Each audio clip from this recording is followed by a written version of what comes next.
Sunitha William భూమిని చేరడం చాలా సంతోషించే విషయం అండి. ఆమెకి శుభాభినందనలు తెలుపుదాము. ఒక మహిళగా, భారతీయ సంతతికి చెందిన మహిళగా మనమందరం గర్వించదగ్గ విషయము. అదేవిధంగా ప్రపంచంలోని మహిళలందరూ కూడా ఆమెను ఇప్పుడు చక్కగా అభినందిస్తూ ఉన్నారు, గర్వంగా ఫీల్ అవుతూ ఉన్నారు. ఎందుకు అంటే ఇది చాలా అంటే ఒక మహిళ ఉన్నత స్థాయికి చేరుకున్నది.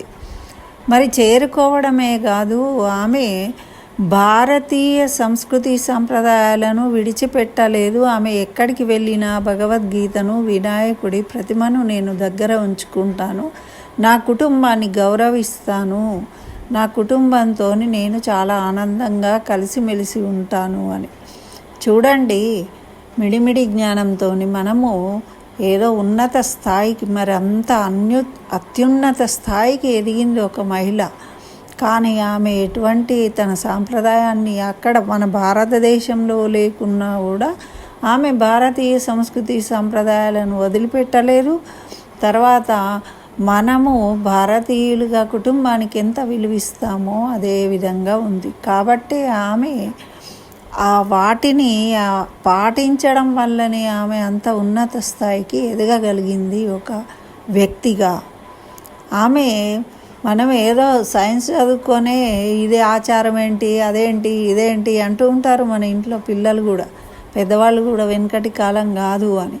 చూడండి, మరి ఉన్నత స్థాయికి ఎదగాలంటే మన ఆచారాలను తొలగించుకోవడము, వదిలిపెట్టడము, మన ధర్మాన్ని ఆచరించకపోవడము, మన కుటుంబానికి విలువ ఇవ్వకపోవడము, తల్లిదండ్రిని అవమానించడం, ఇదేనా?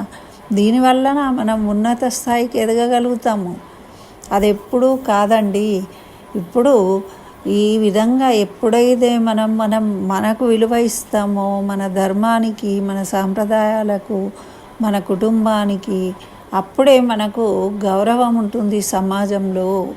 వాటిని ఎప్పుడు వదిలి బయటకు వెళ్తామో మన పతనము ప్రారంభమవుతుంది.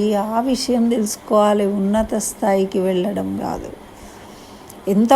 ఇవి వదిలిపెట్టి ఉన్నత స్థాయికి వెళ్ళిన గొప్ప గొప్ప వాళ్ళు కూడా ఇప్పుడు మీడియాలో ఎలా అవమానాలు పాలవుతున్నారో చూస్తున్నారు కదా.